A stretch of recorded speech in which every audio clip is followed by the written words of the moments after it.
Hello, everybody.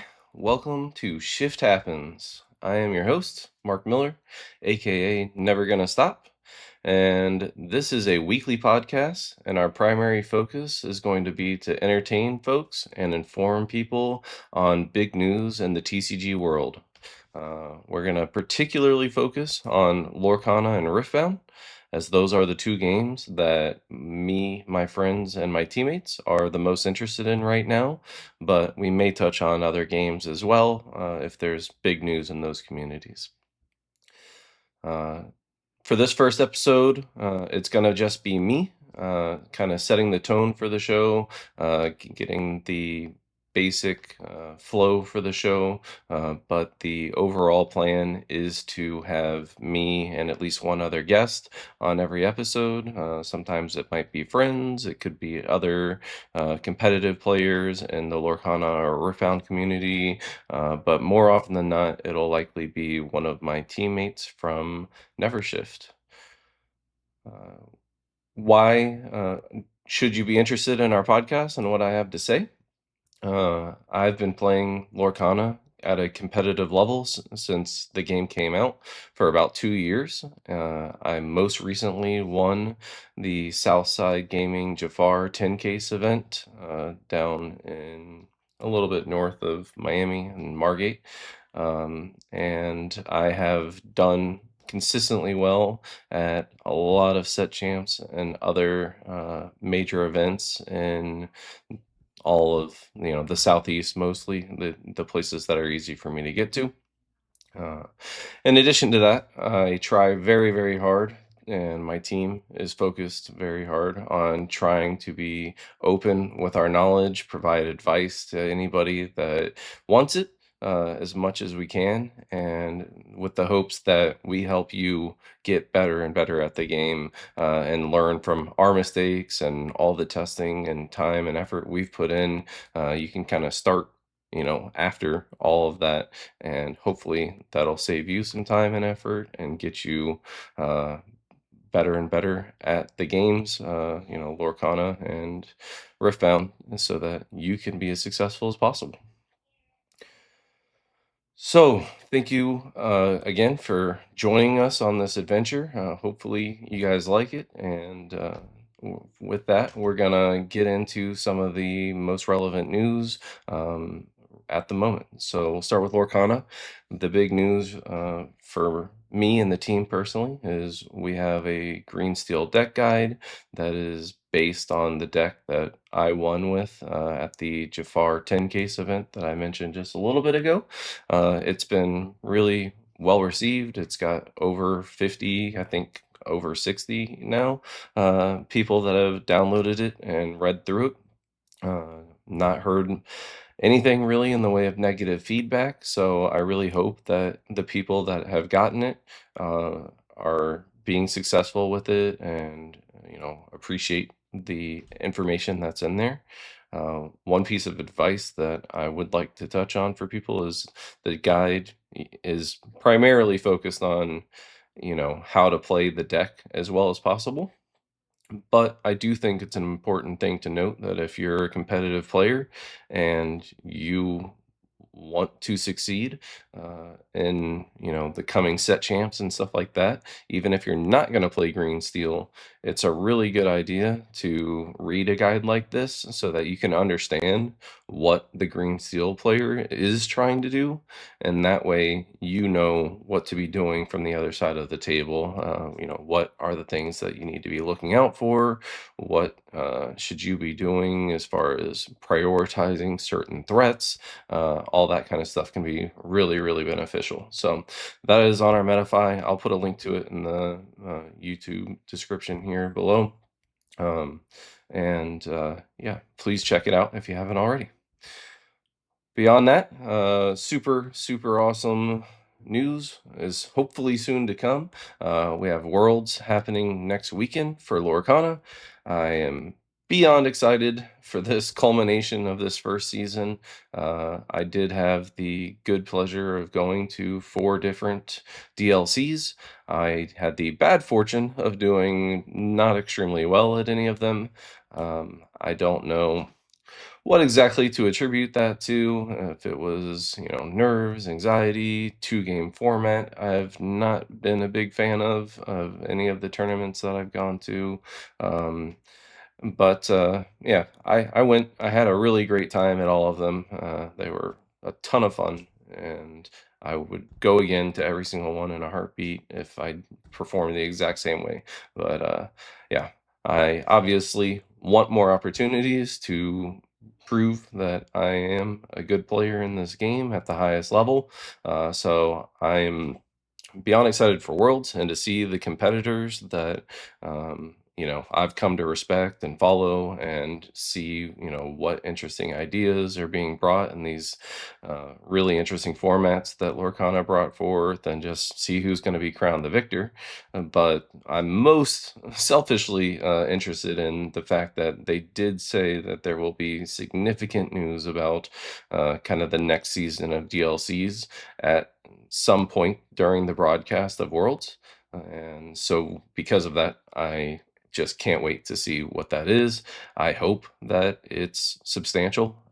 My personal hope is that they reveal where each and every one of them is at, how many people will be able to get into them, when you will be able to start buying tickets for them, because the sooner we get that information and the sooner we're able to secure tickets, the more chance we have to, me and my teammates and friends have a chance to then buy tickets at a reasonable price, get Airbnbs, or whatever, you know residential accommodations we're going to have. The more and more time we have to figure all that out, it's just benefits us, right? So I'm super hopeful for that.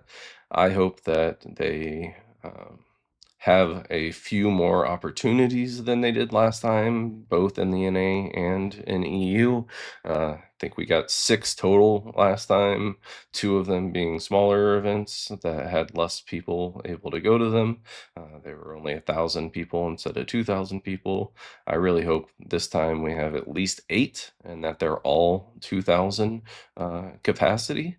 I think that would be a great step in the right direction, to just give people an adequate amount of opportunities to, make it to these events in different areas of the world where, they just may not have those opportunities for a variety of reasons, right? Scheduling conflicts, monetary reasons, they don't want to be too far from home, they don't like flying, et cetera, et cetera. There's a million reasons why it's obviously better to have as many as possible, to make it as available as it can be for the community. So, really hopeful that that comes through. And then I think that it would be a great opportunity for them to do some future news on maybe something else that's coming through. I think the one thing I would be the most excited for, and I think would bring the most attention and hype back to the game, would be if they did a teaser of one of the Pixar characters. They mentioned at D23, I don't recall if it was earlier this year or late last year, but they did mention that Pixar cards would be coming in 2026, I believe was all that they stated, but that they were coming. And I think it would just be a great time to kind of showcase what the future is going to hold for this game, beyond rotation and all the things that we're dealing with right now. It's good to remind folks, and a lot of folks may not know that Pixar is coming. So if they put out a Buzz Lightyear card or a Woody card or some of these super iconic Pixar characters that us Disney fans know and love, I think it would just be fantastic for the game. So that's what I'm hoping for. That's what you know I'm expecting to at least some degree, but we'll see what happens. If nothing else, we'll get to see some great Lorcana at a competitive level, and some great casting, and I can't wait to see all of it in just 1 week. The last thing I want to talk about in the Lorcana side is a little bit of the I don't know. There's just some conversations have happened on X recently, talking about the DLC pricing. Some people, are on the side that it's more than adequate. Some people were saying they felt like it was a little bit weak, and not quite what they were expecting from the highest level competition for this game. I personally think that it's fine. I think that most people may not realize that in addition to the prizing that they're getting, the people that are attending are getting paid, at least to some degree. I don't know all the logistics, but they are getting, travel taken care of for them and one guest, and hotel accommodations for them and one guest, or some sort of stipend to cover their costs, so that they could come to this event at Disney World. So I think that in and of itself is really cool, and unique opportunity that no other games can say that they have. But the one criticism I do have for the DLC pricing is that I was a little bit let down that they just went back to the well on the foil promos that they've already done. So the only new foil promo that they're doing this time is the Whole New World, which also happens to be a card that's rotating out of standard. So it'll be in a little bit less demand. I do think there's a very good chance that it eventually gets reprinted and comes back into standard. And I think it's a great card that will certainly hold its value as an iconic card in this game, no matter what. But it is worth noting that it's a little bit awkward because of that reason. But more than anything, the thing that I was a little bit disappointed by was that they didn't do more new, unique promos. I was expecting them to do something very similar to what they did for NA Continentals, where we already had the Cindy Stout-Hearted and the Rapunzel from the regular DLCs, but then for the NA Continentals, they added in Kuzco and Baymax, and the Invited to the Ball promos. I expected that to continue, and that there would be a couple other iconic cards that would get special printing, and become prizing for this tournament. So, other than that, I think it's great prizing. I just wish they would have done a little bit more with the unique cards. But hopefully they learn from it and they just continue to do better and better. They've been really receptive to all the feedback that they've gotten so far. I think they are trying really hard, and sometimes they might miss the mark a little bit, but if they can just continue to be open-minded and try and address those things going forward, then that's all I can really ask for as a member of this community and a competitive player, that one day I hope I have the chance to win some of this prizing. All right. So that's it for Lorcana news. Now I want to get in and talk a little bit about Riftbound. I'm gonna kind of give the boiler pitch, or the boilerplate pitch for this game, because it's brand new. Many people may not know of it. It's not released yet. So, you might be thinking, why are we even talking about it? It doesn't come out until October of this year in North America. So Riftbound, for those that aren't aware, is a Lorcana, or a Lorcana, a League of Legends based TCG. It's got characters and creatures and locations from that world. If you've ever played League of Legends, or if you've watched Arcane on Netflix, this comes from that universe. So I think that in itself is a major draw. They've done a great job with character building and lore and all sorts of interesting things around that universe. And I've played League of Legends and Arcane and Legends of Runeterra. I played for a little bit when that came out as well. So I have a deep investment into, that that universe already. And so for it to come out with the TCG is just even cooler for me as somebody that really, really has gotten into TCGs and loves playing them at a high level. I couldn't be more excited right now.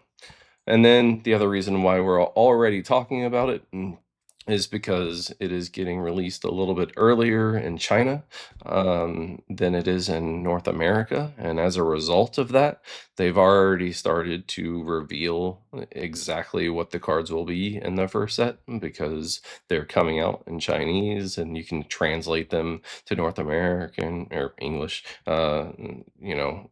So they're like, why not? Let's get it out there. And once we know what the cards are, then we can start doing the fun stuff, which is playing the game with these new cards and getting ready for the full release of the game. And so that's what me and a lot of my friends have been doing. We've been playing using Tabletop Simulator, Pixelborn, and then we've been doing even printing out proxies on our, personal printers or taking them to Staples and printing them out or whatever, and just putting together some basic decks so that we can get a feel for the game, figure out what play styles we like, figure out maybe some of the deck constructions that we like. It's obviously not going to be set in stone on any of it until we have the full card reveals, but it's been a lot of fun, even with the kind of starter decks that they've put out there and some of the we've got about half of the card reveals so far.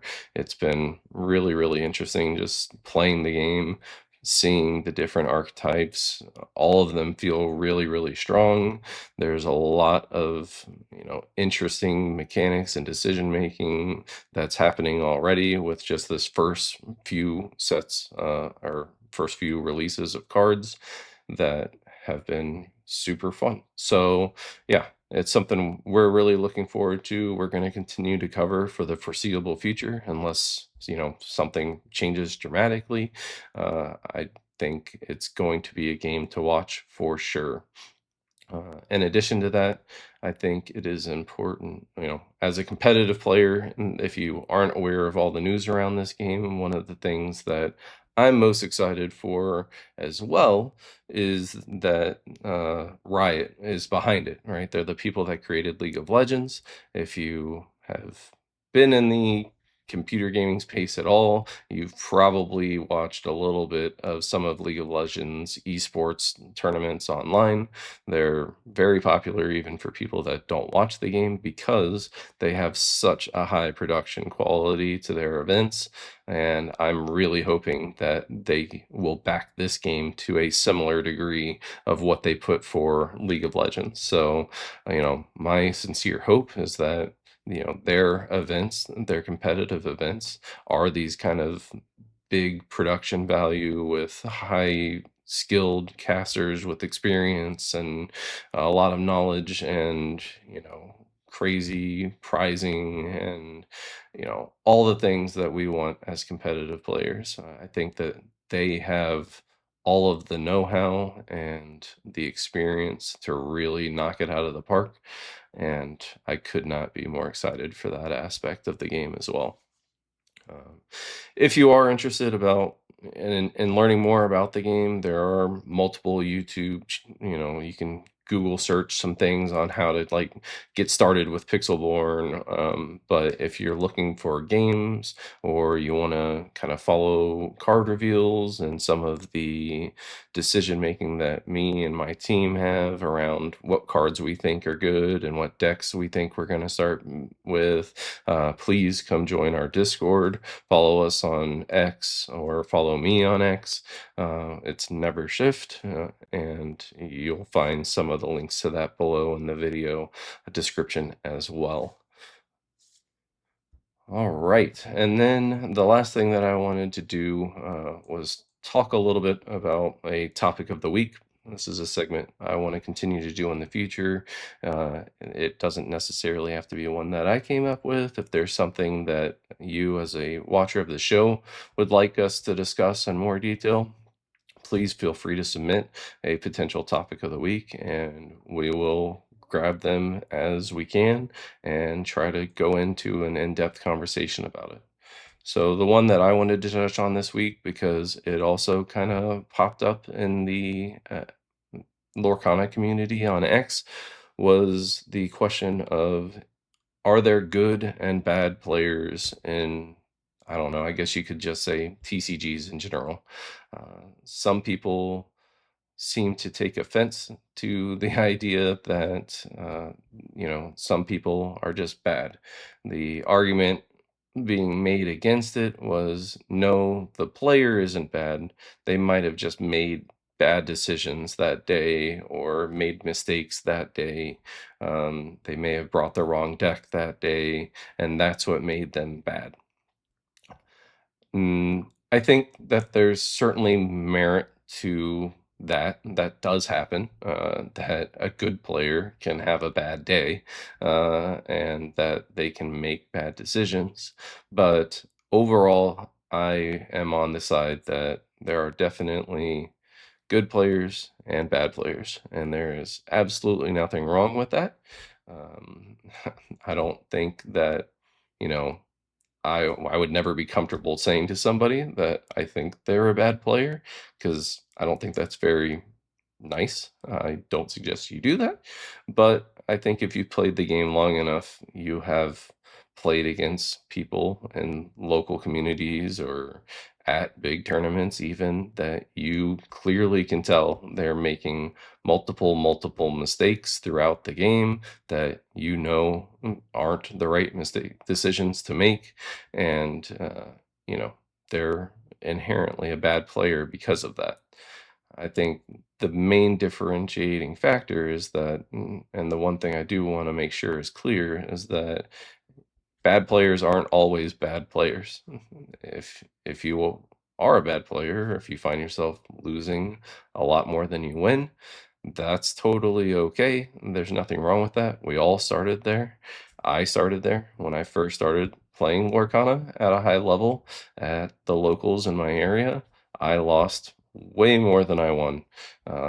And I quickly realized that I wanted to win, so I needed to figure out quickly what I was doing wrong and try to figure out how to play the game better and better.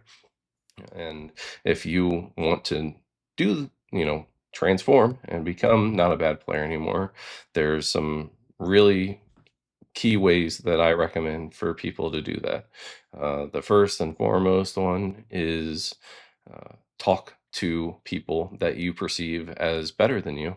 If there are people that you can see consistently winning and you want to consistently win, try and make a conversation with that person and say, hey, I really respect your game. You clearly are a good player.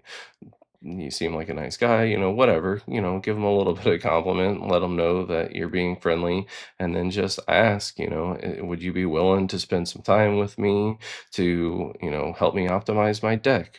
Can you look through my deck and see if there's things that you would change with it? Or, hey, can we play a game for fun? And could you just give me some tips on how to play better? I think most of the people that I've met in the community, would be more than willing to open themselves up to that, and they would love to help most players. They might not be able to spend hours and hours with you because time is valuable for everybody, but I certainly go out of my way to try and help people if they ask, and I think that that's a great place to start. And then if you're serious about taking that next level, it's definitely worth doing coaching. I personally have paid for coaching twice for Lorcana.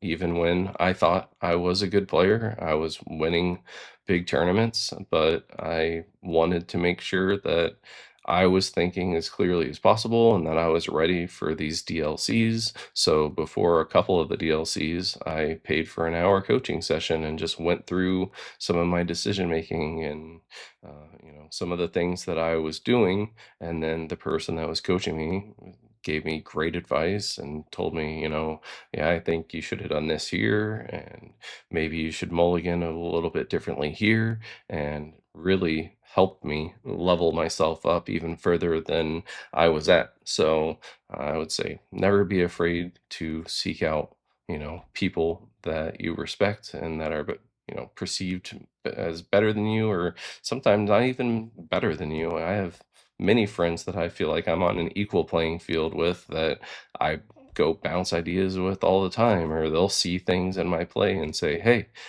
I don't know if you made the right decision here," and they'll bring it to my attention. Sometimes they'll, take a picture of it, or if it was like a game that was on a stream or something, they'll point me to it and say, "Hey, I noticed this was in your hand. Why didn't you do this instead of what you ended up doing?" And that can be incredibly helpful as well, just to bounce ideas off other people. There's only so much mental capacity we're able to focus throughout playing a game, right? We're trying our best to make these decisions, keep track of all these things. But if you can have somebody that you trust and, you think is a good player at the game, watch you and give you honest feedback and constructive criticism, that can be just invaluable at helping you get better and better. So I think that kind of goes into it a little bit. Sorry, I went on a bit of a rant there. I hope that helps, and I hope nobody takes offense to the idea that there can be bad players, but it does not mean that you always have to be a bad player and that you can't one day become good. And I think there's a difference between good and great players. I know many good players that consistently make the right decision, but don't almost always make the right decision. And there's just so many levels to it, that uh, I think is perfectly acceptable. And I think it's very reasonable. So, thank you so much for watching the podcast. I hope you enjoyed it. And I'm really, really looking forward to future podcasts when I have another person on here, or two or three. And hopefully, we'll get more of the entertainment side of this going. It's hard to, try and be super funny, or, you know, entertaining if it's just one person talking to a screen and talking about some of this information. But that is coming. I think you'll definitely enjoy some of the banter between me and my friends and teammates. And I hope you just keep coming and sticking around. And thank you so much for watching. Have a good one.